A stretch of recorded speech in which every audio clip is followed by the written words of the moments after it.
அப்புறம் தேவர்கள்லாம் சாமிகிட்ட வந்தா. ஏன்னா ஒரு மாசத்துல 2 தடவை 13 நாள், என்ன 15 நாள், ஒரு அமாவாசை ஒரு பௌர்ணமி வருது. அதனால ஒரு 13 நாள், முதல்ல ஒரு 13 நாள், அப்புறம் ஒரு 13 நாள் வரும். அதனால அவ என்ன சொல்றா, பௌர்ணமிக்கு முன்னாடி வர தேய்பிரை சொல்றோம் இல்லையா, தேய்பிரையில வர பிரதோஷத்தையும் நீங்க நடனமாடணும் அப்படின்னு சொல்றா. அதனால தேய்பிரையிலயும் வர பிரதோஷத்தை வந்து ஒரு பிரதோஷமா கொண்டாடுறோம். அமாவாசைக்கு முன்னாடி வர பிரதோஷம், அதுவும் வளர்பிறை பிரதோஷம் சொல்றது, அதுவும் வந்து நம்ம பிரதோஷமா கொண்டாடுறோம். 2 பிரதோஷம் இந்த 2 பிரதோஷத்துக்கு பக்ஷ பிரதோஷம் அப்படிங்கிறது. தேய்பிரைங்கிறது ஒரு பட்சம், வளர்பிறைங்கிறது ஒரு பட்சம். ஒரு மாசத்துல 2 பட்சங்கள் இருக்கு இல்லையா. அமாவாசை வருது, பௌர்ணமி வருது. அதனால 15 நாளைக்கு வருதுன்னா அமாவாசை வருது, அந்த அமாவாசை 15 நாள் கழிச்சு பௌர்ணமி வருது. அதனால அதுக்கு பேர் பட்சங்கள், 2 பட்சங்கள்னு சொல்றது பட்ச பிரதோஷம் அப்படின்னு சொல்றது. இந்த பட்ச பிரதோஷம் மட்டும்தான் இருக்கா அப்படின்னு கேட்டானாக்க இல்ல. வருஷத்துல வந்து மாசி மாசத்துல சனிக்கிழமை அன்னைக்கு வர பிரதோஷம் வந்து ரொம்ப விசேஷமா சொல்லப்படுது. அது சனி பிரதோஷம்னு சொல்றது. இதையும் தவிர டெய்லி சாயங்காலம் 4:30 to 6 இருக்கு இல்லையா, அப்ப வந்து நம்ம வந்து ஒண்ணு கோயிலுக்கு போகணும். கோயிலுக்கு போக முடியாதா கொஞ்ச நேரம் இப்ப வேலை பாக்குறோம், எங்கேயாவது வெளியில போய் வேலை, ஆபீஸ்ல போய் வேலை பாக்குறோம், இல்ல எங்கேயாவது இருக்கோம்னா கொஞ்ச நேரம் ஒரு 4:30 மணி 5 மணிக்கு கொஞ்ச நேரம் சுவாமியை நினைச்சு கண்ணை மூடி தியானம் பண்ணிட்டு அதுக்கப்புறமா மேற்கொண்டு வேலையை பார்க்கலாம். அந்த டெய்லி பிரதோஷத்துக்கு பேர் நித்திய பிரதோஷம்னு பேரு. அந்த டயத்துல நம்ம சாப்பிடக்கூடாது, பிரதோஷ வேலையில சாப்பிடக்கூடாது. அப்ப வந்து சுவாமியை மட்டும்தான் நினைக்கணும். சுவாமி எப்ப சாப்பிட்டானாக்கா நமக்கு வந்து அது பெரும் பாவமா போகும். என்னன்னாக்கா அந்த 4:30 to 6ங்கிற அந்த நேரம் இருக்கு இல்லையா, அது வந்து அசுர சந்தி வேலை அப்படின்னு சொல்லுது. ராட்சசர்கள்லாம் ஒத்தரை சந்திச்சுப்பா அந்த நேரத்துல. நீங்க அந்த சமயத்துல போய் சாப்பிட்டேன்னாக்கா தினைக்கும் உங்களுக்கு அசுர நாட்டம் பசி எடுக்கும்.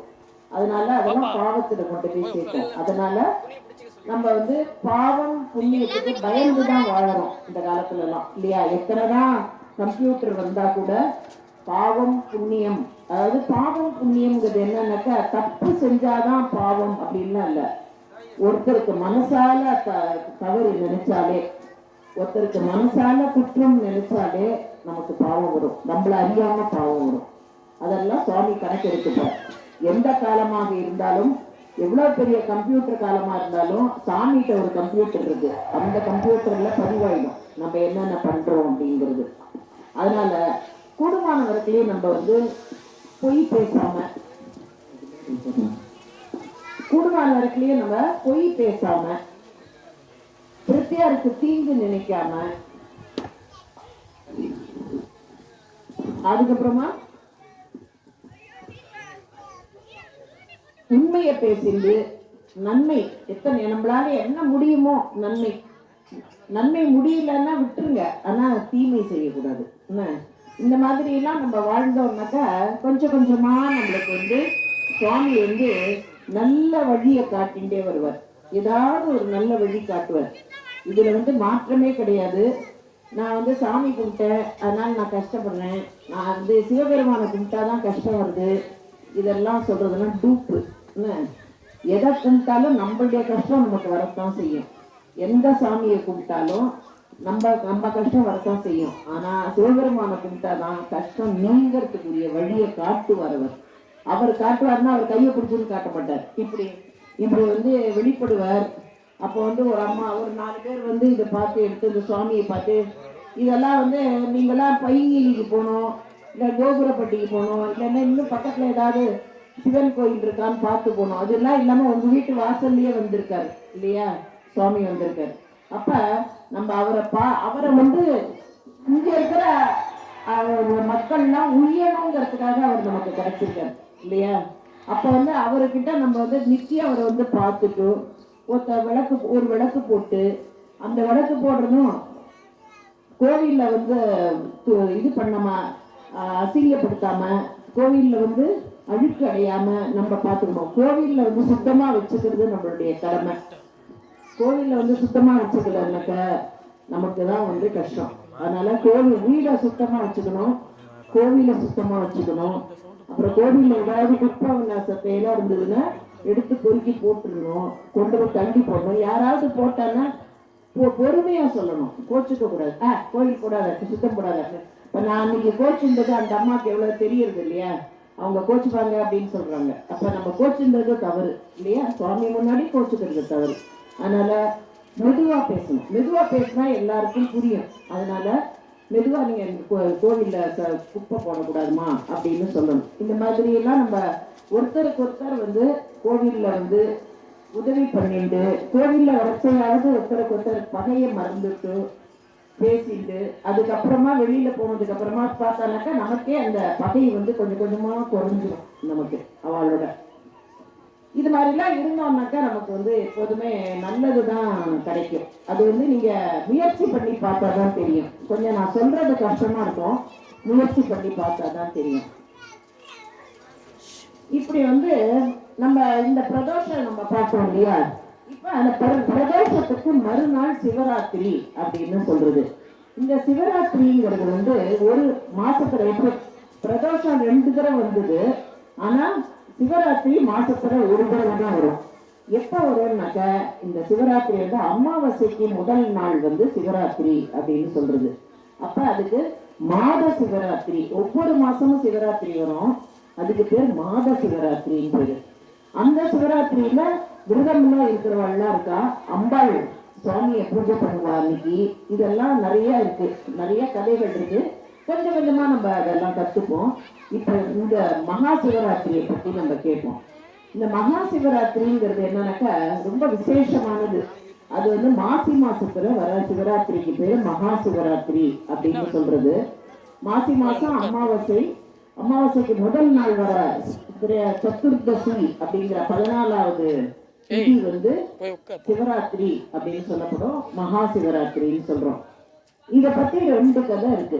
ஒரு கதை வந்து என்னன்னா, ஒரு வேடன் இருக்கான். அந்த வேடன் வந்து காட்டுல போய் வேட்டையாட போறான். வேட்டையாட போகும்போது அவனை வந்து ஒரு புலி துரத்தின்னு வருது. அவனை புலிக்கு பயந்து அவன் என்ன பண்றான், வேகமா ஓடி வரான். அப்ப வந்து அந்த புலியை பயந்துன்னு அவன் என்ன பண்றான், மேலே ஏறிடுறான், ஒரு மரத்து மேல ஏறிடுறான். ஏறி உட்காந்துக்கிறான். அந்த புலி வந்து மரத்து மேல ஏறாது, சிறுத்தை தான் ஏறும் என்ன. அதனால அந்த புலி மரத்து மேல ஏற முடியல, அதனால அது கீழே உட்கார்ந்து இருக்கு. இந்த பக்கம் அவன் வந்து என்ன பண்றான், தூங்கிலாம் விழுந்துருவான் இல்லையா, அந்த மரத்து மேல ஏறி உட்கார்ந்து இருக்கான். அந்த புலி போனப்புறம் தான் போகணும், அந்த புலி போற மாதிரி தெரியல. அவன் எப்படா இறங்கி வரப்போறான்னு அந்த புலி உட்கார்ந்துட்டு இருக்கு. அப்ப மரத்து மேல உட்கார்ந்து இருக்கிறவன் வந்து தூங்கிடுவான் இல்லையா ராத்திரி ஆனாக்க. அதனால அவன் என்ன பண்றான், அந்த இலையெல்லாம் ஒன்னொன்னா பிச்சு பிச்சு பிச்சு பிச்சு போடுறான், கீழே போட்டு இருக்கான்.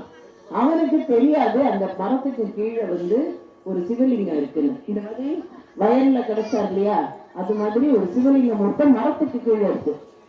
அந்த மரத்துக்கு கீழே இருக்கிற சிவலிங்கத்துக்கு மேல இவன் பிச்சு போட்ட இலையெல்லாம் விழுது. சரி, இந்த இலையெல்லாம் என்னடான்னு பார்த்தானாக்கா ஒரு வில்வ மரத்தோட இலை. அந்த வில்வ மரத்துக்கு கீழே சுவாமி இருக்கார். அந்த சிவபெருமான் சிவலிங்கத்து மேல இவன் வந்து இவனை அறியாமலே, இவனுக்கு தெரியாது அந்த வில்வத்தை பறிச்சு போடணும், அதை வந்து பூஜை பண்ணணும், அதெல்லாம் தெரியாது. பயத்தினால தூங்கிடக்கூடாதுங்கிறதுக்காக அவன் பிச்சு போடுறான். இப்படி போடும்போது அது வந்து தெய்வாதீனமாக அந்த மரம் வில்வ மரமாகவும் அந்த மரத்துக்கு கீழே ஒரு சிவலிங்க மூர்த்தமும் இருந்ததுனால சிவலிங்கத்துக்கு ராத்திரி முழுக்க அர்ச்சனை பண்ணியிருக்கான். அவனை அறியாமலே அர்ச்சனை பண்ணியிருக்கான். அப்படி அர்ச்சனை பண்ணினோடனையும் சுவாமி வந்து வெளிப்படுறார். வெளிப்பட்ட உடனேயும் அவனுக்கு வந்து முக்தி கொடுக்குறார், சிவலோகத்துல வா அப்படின்னு சொல்லி கூட்டிட்டு போறார். அந்த புலியும் அப்ப சுவாமி வெளிப்பட்ட உடனே அந்த புலிக்கும் அந்த கொடூரம், அந்த கொடுமையா இருக்கிற செயல், அது அவனை சாப்பிடணுங்கிற எண்ணம் மாறி போயிடுறது. அப்படி மாறி போய் அந்த புலியும் முக்தி அடையிறது, அந்த வேடனும் முக்தி அடையணும். இந்த கதை வந்து நடந்த இடம் வந்து என்னன்னா திருவைகாவூர் அப்படின்னு கும்பகோணம் பக்கத்துல ஒரு தலம் இருக்கு. சுவாமி மலையிலிருந்து உள்ளுக்குள்ள போனானாக்க இது மாதிரி ஒரு வயல் நடுப்புறதான் அந்த கோவில் இருக்கு. அந்த கோயில்ல தான் இந்த கதை அந்த நடந்தது. இன்னைக்கும் அந்த கோயில்ல வந்து அந்த வேடம் நடந்த உற்சவம் வந்து நடக்கும். அந்த கோவிலுக்கு போனாங்க அந்த மாதிரி ஒரு கதை சொல்லப்படுறது சிவராத்திரிக்கு. இன்னொரு கதை என்னன்னாக்கா, கைலாயத்துல நிறைய சிவலிங்க மரம் கைலாயத்துல நிறைய வில்வ மரம்லாம் இருக்கும். ஏன்னா சிவலிங்க மூர்த்தம் வந்து கைலாயத்துல நிறைய இருக்கும். அதனால நிறைய வில்வ மரங்கள் இருக்கும். அந்த வில்வ மரத்துல ஒரு குரங்கு, அந்த குரங்கு என்ன பண்றது, வில்வ மரத்துல ஏறிட்டு இலைய பிச்சு பிச்சு போடுறது.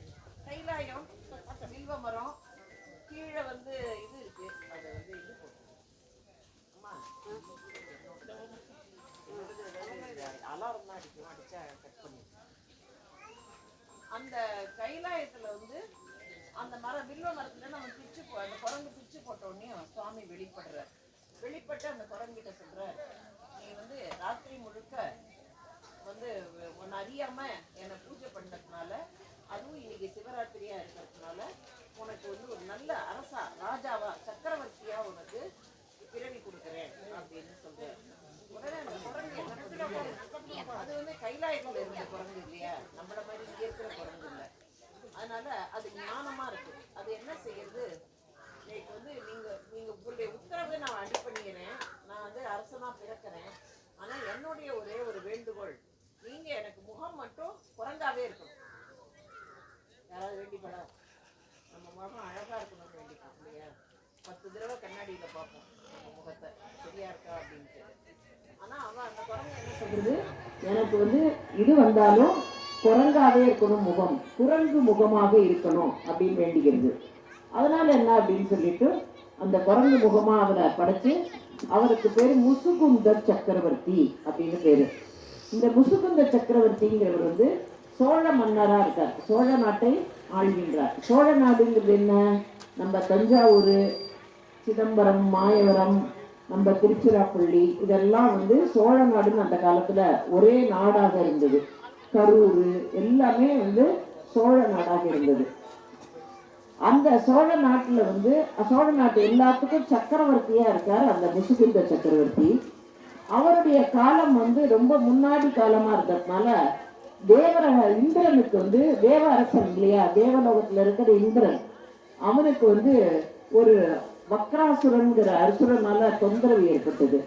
அதனால அந்த அசுரனை அழிக்கணுங்கிறதுக்காக அவர் வந்து முசுகுந்த சக்கரவர்த்திய கூப்பிடுறார். அப்ப முசுகுந்த சக்கரவர்த்தியை வந்து போய் அவருக்கு ஹெல்ப் பண்றாரு போரிடுறதுக்கு. அப்படி ஹெல்ப் பண்ணி அந்த போர்ல அந்த வக்ராசுரனை அழிச்சதுக்கு அப்புறமா முசுகுந்த சக்கரவர்த்திய இந்திரலோகத்துல உட்காந்து வச்சு அவருக்கு எல்லாம் விருந்தெல்லாம் கொடுக்கறான். இந்திரன் கொடுத்துட்டு நிறைய இந்த ரம்பா, ஊர்வசி, மேனகாய் இவெல்லாம் நடனம் ஆடுறா.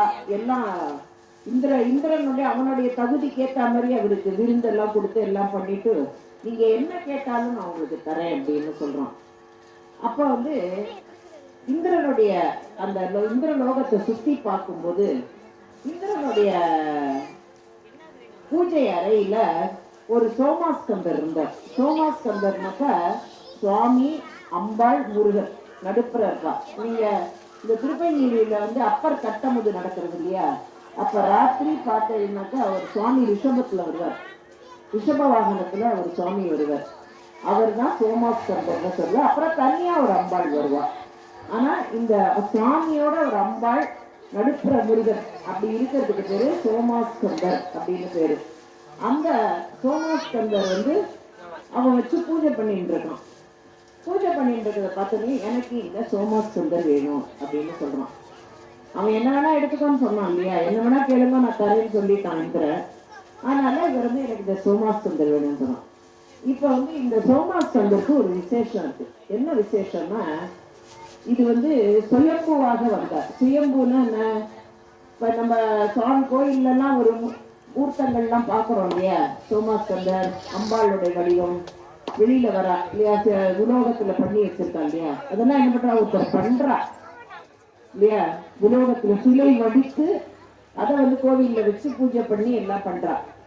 அப்படி இல்லாம இந்த சோமாஸ்கந்தர் இந்திரன் பூஜை பண்ண சோமாஸ்கந்தர் வந்து விஷ்ணு இருக்கார் இல்லையா, மகாவிஷ்ணு, அவர் வந்து மூச்சு விடுவார். இப்படி உள் மூச்சு வெளி மூச்சு. நம்ம ஒரு தடவை அப்படி மூச்சை இழுத்து பிராணாயாமம் பண்றோம் இல்லையா, அந்த பிராணாயாமம் பண்ணும்போது அவருடைய மூச்சு காட்டுல இருந்து சுவாமி வர்றார்.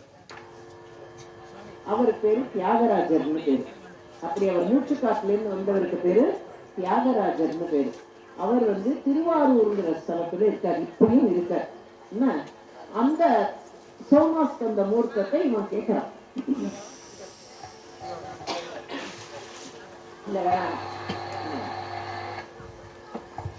வந்து அந்த சோமாஸ்கந்தம் இந்திரனுக்கு குடிக்கிறதுக்கு இஷ்டம் இல்லை இல்லையா. நம்ம வீட்டுல வந்து ஒரு நல்ல படம் சாமி பூஜை பண்ணிட்டு இருக்கோம், அப்ப வந்து அதே நம்ம கொடுப்போமா, இன்னொருத்தருக்கு கொடுக்க மாட்டோம். அதனால அவன் என்ன பண்றான், சரி நாளைக்கு வா நான் தரேன் அப்படின்னு சொல்றான். நாளைக்கு உனக்கு தரேன், நம்ம இன்னைக்கு பண்ணி இங்கேயே தங்கிடுங்க, இந்திரலோகத்திலே தங்கிடுங்க, நாளைக்கு தரேன் அப்படிங்கிறான். சரின்னா அவர் அங்கேயே தங்குறாரு முசுகுந்த சக்கரவர்த்தி. அன்னைக்கு ராத்திரியோட ராத்திரியா இந்திரலோகம் இல்லையா, இந்திரலோகம். அதனால அந்த இந்திரலோகத்துல இந்திரன் வந்து என்ன செய்யணும், மயன்னு ஒரு சிற்பி இருக்கும். அந்த சிற்பியை விட்டு உடனே 7 மூர்த்தங்கள் 6 மூர்த்தங்கள், அதே மாதிரியே சோமாஸ்கந்தர வடிவம் வந்து 6 மூர்த்தங்களை பண்ண சொல்றான். அதே அன்னைக்கு ராத்திரிக்குள்ள அவெல்லாம் அந்த இந்திரலோகத்துல இருக்கிறதுனால உடனே அவ பண்ணுவான். அவளுக்கு வந்து அந்த மாதிரியான ஒரு பவர்ஸ் எல்லாம் இருக்கு. அதனால அவ பண்ணிடுவான். 6 மூர்த்தங்கள் அதே மாதிரியே இருக்காரு. சோ அந்த இந்திரன் பூஜை பண்ண மூர்த்தி, இந்த 6 மூர்த்தங்கள், மொத்தம் 7 பேர். அந்த 7 மூர்த்தங்களையும் அந்த சபையில கொண்டு வைக்கலாம், இந்திர சபையில கொண்டு வைக்கலாம். மறுநாளைக்கு வந்து முசுகுந்த சக்கரவர்த்தியை கொண்டு வந்து இந்த 7ல உனக்கு எது வேணுமோ எடுத்துக்கோ அப்படின்னு சொல்லுவான். பார்க்கும்போது அந்த அசல் மூர்த்தி இருக்கார் இல்லையா, இந்திரன் பூஜை பண்ண மூர்த்தி இருக்கார் இல்லையா, அவர்கிட்ட வந்த உடனேயும் சுவாமி அவனுக்கு ஒரு வாசனையை கொடுக்கிறார். ஒரு பூ வாசனை வருது. அந்த வாசனை வந்த உடனே அவனுக்கு தெரிஞ்சிருது இதுதான் இந்த மூர்த்தி, எனக்கு இந்த மூர்த்தி தான் வேணும் அப்படின்னு சொல்லிடுறான். சொன்னோடனே இந்திரனுக்கு ஆச்சரியமா போயிடுது, என்னடா அது இந்த மூர்த்தி கரெக்டா கேட்டாங்க அப்படின்னு சொல்லிட்டு உடனே அவர் வந்து என்ன பண்றார், எல்லா மூர்த்தியும் நீயே எடுத்துன்னு போ அப்படின்னு சொல்லி 7 தியாகராஜ மூர்த்திகளையும் முசுகுந்த சக்கரவர்த்தி மேல்லோகத்துல இந்திரலோகத்திலிருந்து நம்ம பூலோகத்துக்கு கொண்டு வந்து திருவாரூர்ல ஒரு மூர்த்தி, திருக்குவளைன்னு ஒரு ஸ்தலம், அந்த தளத்துல ஒரு மூர்த்தி, அப்புறம் நாகேஸ்வரம் நாகப்பட்டினம் இருக்கு இல்லையா, அங்க ஒரு மூர்த்தி, வேதாரண்யத்துல ஒரு மூர்த்தி, திரு காரவாசல்னு திருவாரூர் பக்கத்துல ஒரு கோயில் இருக்கு அங்க, அதுக்கப்புறம் வாய்மூர் திருவாய்மூர் அப்படின்னு 8 பக்கத்துல ஒரு ஸ்தலம் இருக்கு. அந்த ஊருக்கு இந்த 7 ஊர்லயும் திருநள்ளாறு, இந்த 7 இப்ப திருவாரூர், திரு நாகப்பட்டினம், வேதாரண்யம், நல்லாறு, காரவாசல், திருக்குவளை, கோழிலின் பிறகு திருக்குவளை, திருவாயூர், இந்த 7 ஸ்தலத்திலையும் ஒவ்வொரு இடத்துலையும் அந்த தியாகராஜாவை பிரதிஷ்டை பண்ணி பூஜை பண்ணி வைக்கிறார். இந்த 7 ஸ்தலங்களுக்கும் சப்த விடங்க தலங்கள்னு பேரு. இதெல்லாம் இப்போ உங்களுக்கு புதுசா இருக்கும், அதனால ஒன்றும் பயப்பட வேண்டாம். நான் எப்போதும் ஏதாவது வந்ததுன்னா இதை சொல்லிட்டே தான் இருப்பேன், அதனால நீங்க கவலைப்பட வேண்டாம். இப்படி வந்து அந்த குரங்காக இருந்த முசுகுந்த சக்கரவர்த்தி சிவராத்திரியில இறைவனை கைலாயத்துல பூஜை பண்ணி இந்த பூலோகத்துக்கு சக்கரவர்த்தியாக வந்து அவர் வந்து 7 விடங்க ஸ்தலங்கள்ல சுவாமியை பிரதிஷ்டை பண்ணின பெருமை வந்து சிவராத்திரிக்கு உண்டு. இந்த சிவராத்திரி இன்னைக்கு நம்ம என்ன பண்ணணும் அப்படின்னு கேட்டாக்க, காலங்காத்தால எழுந்து குளிக்கணும். நல்ல சுத்தமா யாரால பச்சை தண்ணியில குளிக்க முடியுமோ பச்சை தண்ணியில குளிக்கலாம், வெந்நீர்ல குளிக்கிறவங்க வெந்நீர்ல குளிக்கலாம், ஒண்ணு தப்பு கிடையாது. தலைக்கு ஸ்நானம் பண்ணணும், பண்ணி நல்லா திருநீர் விட்டுண்டு சுவாமியை வேண்டிட்டு என்ன காஃபி குடிக்கணும், டீ குடிக்கணும், யாராருக்கு என்ன முடியுமோ அதை குடிச்சுக்கோங்க. குடிச்சுட்டு கோயில்ல வந்து சுவாமி இங்க வந்து சுவாமியை வந்து ஒரு தடவை தரிசனம் பண்ணுங்க, ஒரு விளக்கு போடுங்க. போட்டுட்டு இப்ப வந்து விளக்கு போடுங்கன்னா அவ இத்தினுண்ட குட்டி குட்டியா போட்டு எல்லா காலையும் முடிக்கிற மாதிரியும் பண்ணக்கூடாது. புரியுதா? ஒரு பெரிய விளக்கு வச்சுக்கணும். அதுல வந்து எல்லாரும் ஒரு முட்டை, எல்லாராலையும் 1 லிட்டர் எண்ணெய் ஊற்ற முடியுமா இல்லையா? அதனால 1 லிட்டரா ஒரு நாள் 2 நாள் ஊற்றலாம். அப்புறமா நமக்கு அசந்துக்கிடும், இன்னைக்கு கையில காசு இல்லையே அப்படின்னு நினைப்போம். அதனால எல்லாரும் ஆளுக்கு ஊர் கூடி அந்த விளக்கேற்றணும். புரியுதா? எல்லாருடைய எண்ணெயும் அதுல இருக்கணும், எல்லாருடைய திரியும் அதுல இருக்கணும். புரியுதா? அது மாதிரி ஏற்றணும். அதை வந்து டெய்லி யார் வந்து இது பண்றாங்களோ அதை கிளீன் பண்ணிட்டு மறுபடியும் வச்சாங்கக்கா மறுபடியும் அதுல ஊத்திட்டு போகணும். டெய்லி ஆளுக்கு 2 ஸ்பூன் எண்ணெயை ஊற்றி விளக்குல ஊற்றிட்டு விளக்கை ஏற்றி விட்டுட்டு தூண்டி விட்டுட்டு போங்க.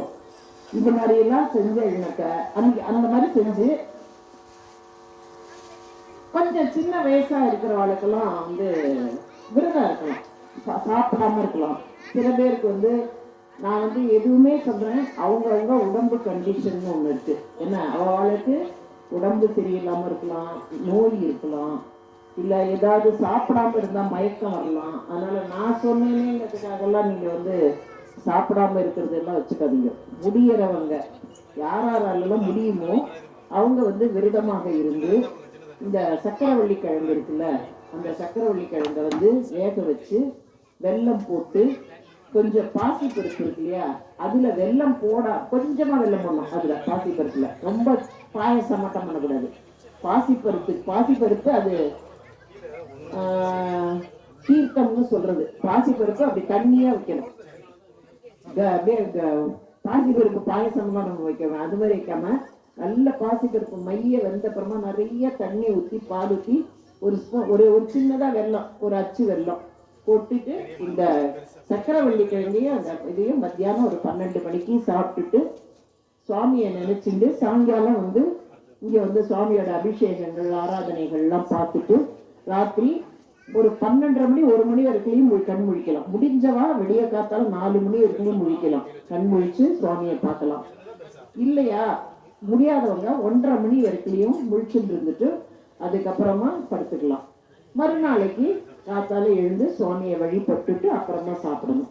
சாமியை பார்த்துட்டு மறுநாளைக்கு தூங்கி எழுந்திருக்கிறோமா எப்பொழுதும் போல குளிச்சுட்டு திரும்பி இருக்குண்டு சுவாமியை வந்து தரிசனம் பண்ணிட்டு ஒரு விளக்கேற்றிட்டு போய் நீங்க உங்களுடைய டெய்லி ரொட்டீன் பண்ணலாம்.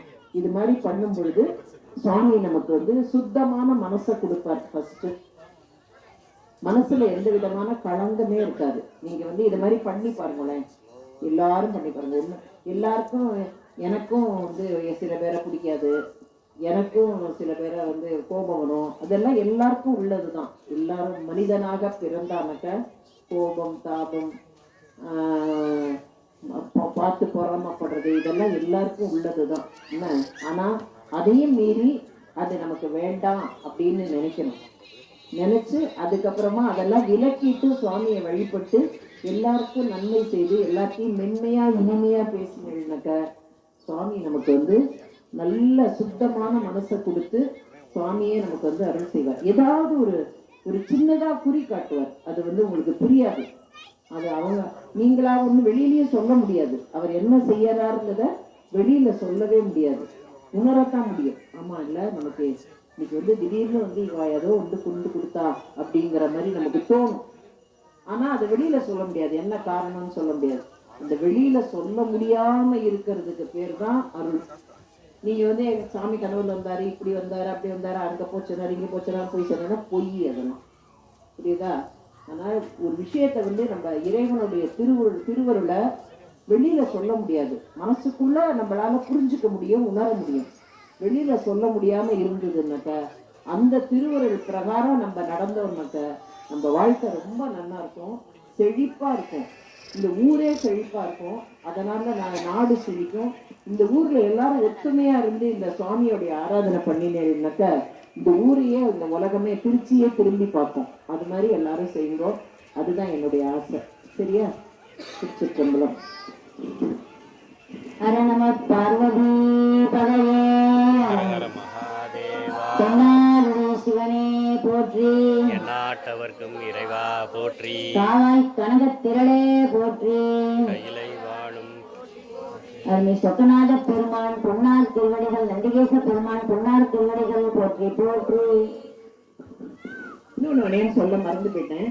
இந்த தாத்தா சிவராத்திரி அன்னைக்கு காத்தால 12 மணிக்கு அந்த சக்கரவள்ளி கிழங்கும் பாசி பருப்பும் சாப்பிடுறது இல்லையா, அதுக்கு முன்னாடி அந்த அதை இலையில போட்டுன்னு உட்காந்துட்டு ஒரு 21 தடவை நமசிவாய் நமசிவாய் நமசிவாய் ஓம் நமசிவாய் ஓம் நமசிவாய் ஓம் நமசிவாய்னு 21 தடவை எல்லாரும் சொல்லிட்டு அந்த சாதத்தை அந்த பிரசாதத்தை பார்த்து நீங்க சொல்லிட்டு அதுக்கப்புறம் சாப்பிடுங்க.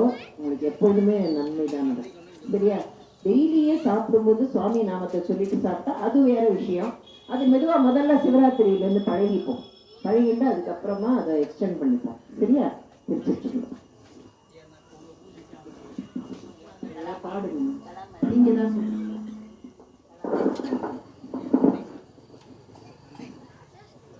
ரொம்ப நாளா பாடுவாங்க, யூடியூப்லாம் பாடுவாங்க.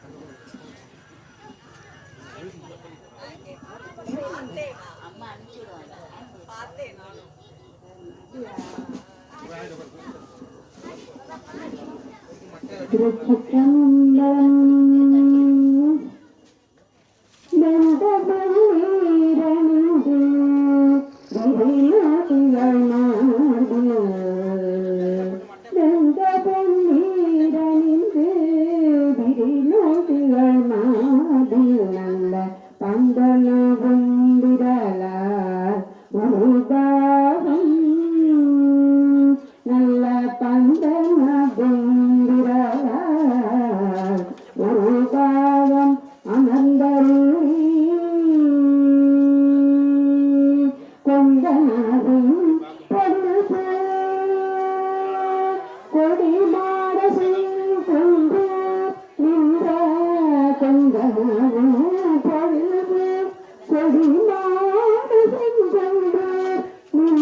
திருச்சிற்றம்பலம்.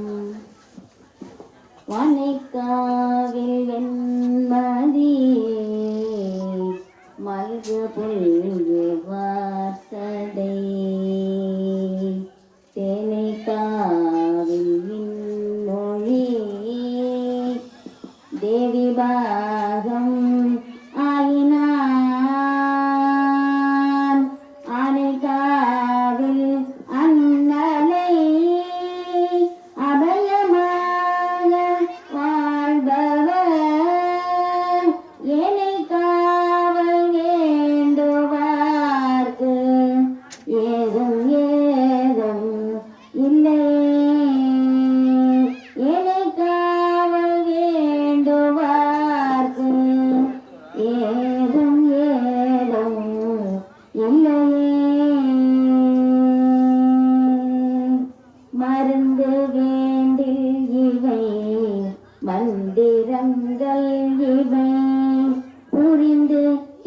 கூறப்படும் புண்ணியங்கள் இவை திருந்த தேவன் குடி தேவதேவைதிய அருந்தவர் தோர்த்தோ அடிகள் வேடங்களே பேராயிரம் பரவி வானோரு தும்பிமானே பிரிவிழா அடியார்க்கென்றும் மாறாத செல்வம் வருவிப்பானே மந்திரமும் தந்திரமும் மறந்துமாகி தீரானால் தீர்த்தருள வல்லான் தன்னை தீவிரம் தீயல தின்சிலை கை கொண்ட போரானே புள்ளிருக்கு வேலூரானே போரானே புள்ளிருக்கு வேலூரானே போற்றாதே ஆற்றனால்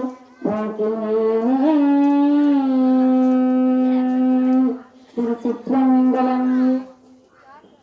இன்னொரு கதை சொல்லலாமா?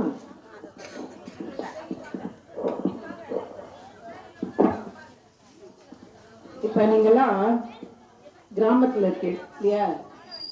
எல்லாருக்கும் என்னை விட நிறைய நாலேஜ் இருக்கு. எனக்கா இப்பெல்லாம் கிராமத்துல எல்லாம் நாலேஜ் இல்லைன்னு சொல்ல முடியாது. ஏன்னா எல்லாரும் நிறைய விஷயங்கள் தெரியும் உங்களுக்கு. ஆனாலும் சில ஆன்மீக விஷயங்கள்லாம் புரிஞ்சுக்கிறது கஷ்டம்.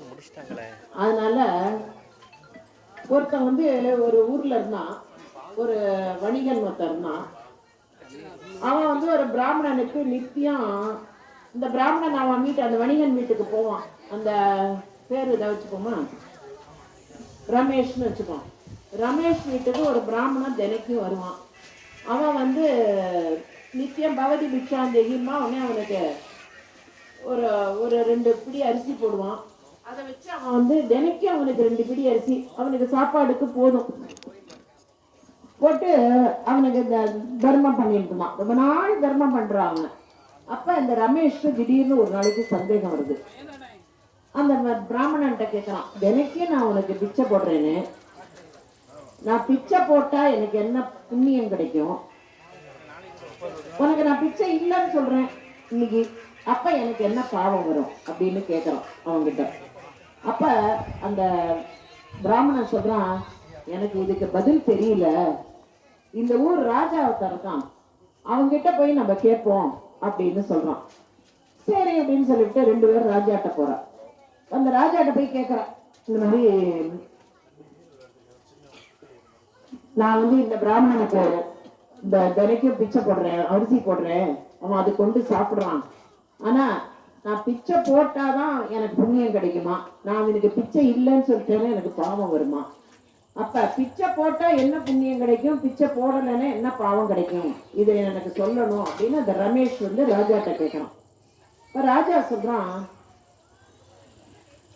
இதுக்கு வந்து எனக்கு வந்து பதில் தெரியல, எனக்கு இது வந்து சுவாமி தான் தீர்மானம் பண்ணுவாரு, அதனால நீ பகவான்கிட்ட தான் போய் கேட்கணும் அப்படின்னு ராஜா சும்மா அவன்கிட்ட நீ எஸ்கேப் ஆகணும். யார் பகவான் யாராவது பார்த்துருக்காளா? அதனால அவன்கிட்ட எஸ்கேப் ஆகணுங்கிறதுக்காக ராஜா அப்படி சொல்றார்.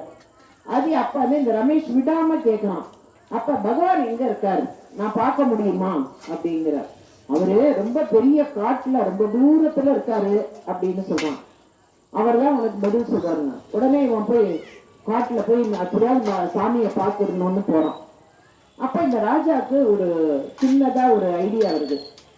ஒருவேளை இவன் வந்து புடிவாதமா போய் பார்க்கணும், காட்டுக்கே போறேன்னு சொல்றானே, அதனால ஒருவேளை பார்த்துருவானோ சாமிய அப்படின்னு ராஜாவுக்கு ஒரு எண்ணம் வருது. அதனால அவன் கூப்பிடுறான் திருப்பி அவனை, நீ ஒருவேளை நீ காட்டுக்கு போய் சாமியை பார்த்தாக்க எனக்கு ஒரு உதவி பண்ணணும் நீ அப்படின்னு சொல்றான்.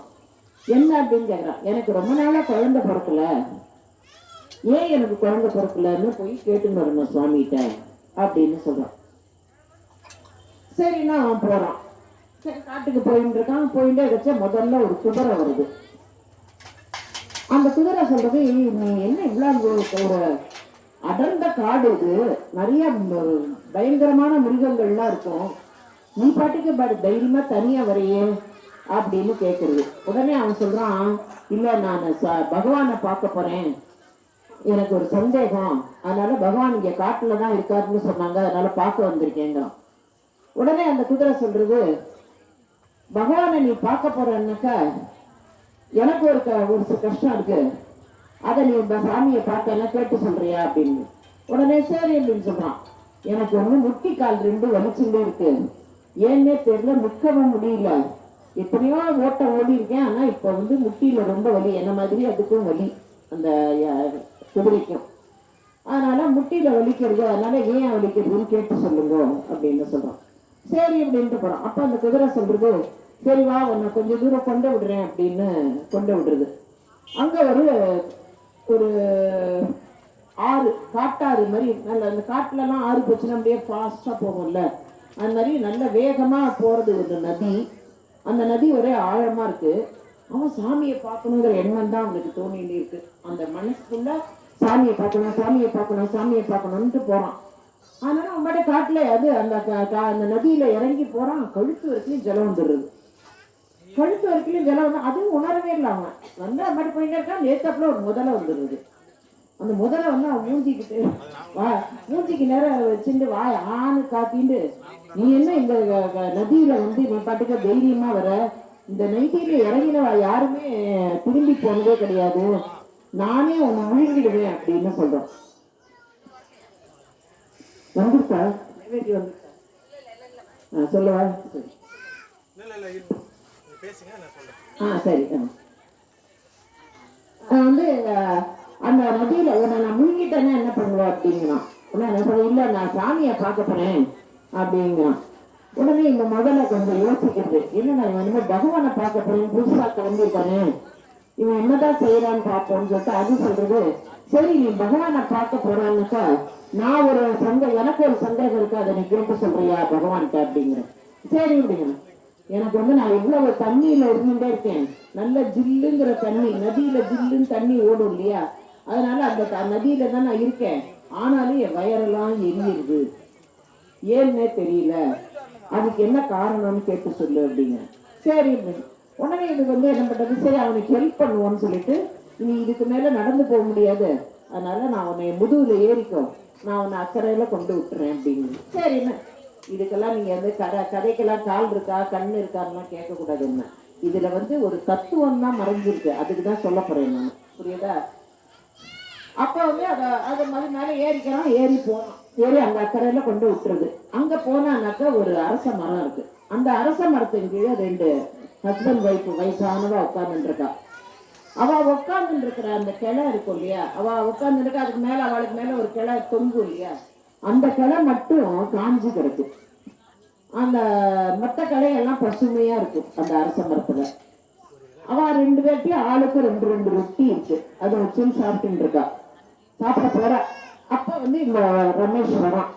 வந்தோடனே அந்த மனைவி அந்த கணவன் சொல்றான், வயசானவன் சொல்றான், வரான் பாரு ஒரு வழிபோக்கன் வரான், அவனை பார்த்தா பாவமா இருக்கு, ரொம்ப பசியா இருக்கும் போல இருக்கு, அதனால நம்ம ரொட்டி ஆளுக்கு ஒரு ரொட்டியை கொடுப்போமே அவனுக்கு அப்படிங்கிறான். அதுக்கு அவன் சொல்றா, நம்மள்கிட்டயே 2 ரொட்டி தான் இருக்கு, நீங்க நம்ம இதை கொடுத்துட்டோம்னா நமக்கு யார் தருவா இந்த காட்டுல, அதனால நீங்க இது பண்ணுங்க, நான் கொடுக்க மாட்டேன் அப்படின்னு அவன் சொல்றான். அவனே சரி நம்ம கொடுப்போம் அப்படின்னு நினைச்சுன்னா அவன் கிட்ட வந்தோடனே அவனுக்கு அந்த ரொட்டியை பார்த்தோடனே இந்த ரமேஷ்க்கு ஒரே சந்தோஷம், எனக்கு ரொம்ப பசியா இருக்கு, எனக்கு ஒரு ரொட்டி கொடுக்கல அப்படிங்கிறான். உடனே ரொட்டியை கொடுக்குறா. அதுக்கப்புறமா அந்த ரொட்டியை சாப்பிட்டு இன்னும் பசிக்கிறதுன்னு சொல்றான். உடனே அந்த இன்னொரு ரொட்டியும் அந்த கிழவன் கொடுத்துடுறான். கொடுத்த 2 ரொட்டியும் சாப்பிட்டுட்டு தண்ணி குடிக்கிறான். தண்ணி குடிச்சிட்டு அதுக்கப்புறமா அவன் எங்க போற அப்படின்னு கேட்கறான். நான் பகவானை பார்க்க போறேன் அப்படிங்கிறான். அப்ப அவ சொல்றா, நீ சாமிகிட்ட கேளு, இந்த கிளை மட்டும் ஏன் காஞ்சிருக்கு அப்படின்னு கேட்டு வா அப்படிங்கிறா. சரின்ட்டு போறான். கொஞ்ச தூரத்துல பண்ணோடனே ஒரு ஏழை பையன் வரான், ரொம்ப ஏழை, அவன் பிச்சைக்கார மாதிரி இருக்கான் அந்த பையன். அந்த பையன் ஒரு 10-15 வயசு பையன் வரும்போது, நான் தான் சாமிடா, நீ தேடி வந்தல, நான் சாமி, அந்தாண்டா சாமி அப்படிங்கிறான். அதுக்கு அவன் ரமேஷ் சொல்றான், இல்ல நீ சாமி இல்ல, எனக்கு நான் சாமின்னு ஒரு மைண்ட்ல செட் பண்ணி வச்சிருக்கேன், அப்படி இருந்தாதான் நான் சாமின்னு ஒத்துப்பேன் அப்படிங்கிறான். நீ என்ன மைண்ட்ல வச்சிருக்க சொல்லு அப்படிங்கிறான். அப்ப அவன் சொல்றான், சாமின்னாக்க தலையில ஜடாபாரம் இருக்கும், பாம்பு இருக்கும், கங்கை இருக்கும், அதுக்கப்புறம் கழுத்துல நீலகண்டம் நீளமா இருக்கும், கழுத்துல ருத்ராட்சம் போட்டுருப்பார், கையில சூழ் வச்சுட்டு இருப்பார், அவர் தான் சுவாமி அப்படின்னா. உடனே அப்படியா அப்படின்னா போய் தேடு அப்படின்னு சொல்லிட்டு அந்த பையன் மறைஞ்சிடறான். கொஞ்ச நேரம் கழிச்சு பார்த்தோன்னா அந்த பையன்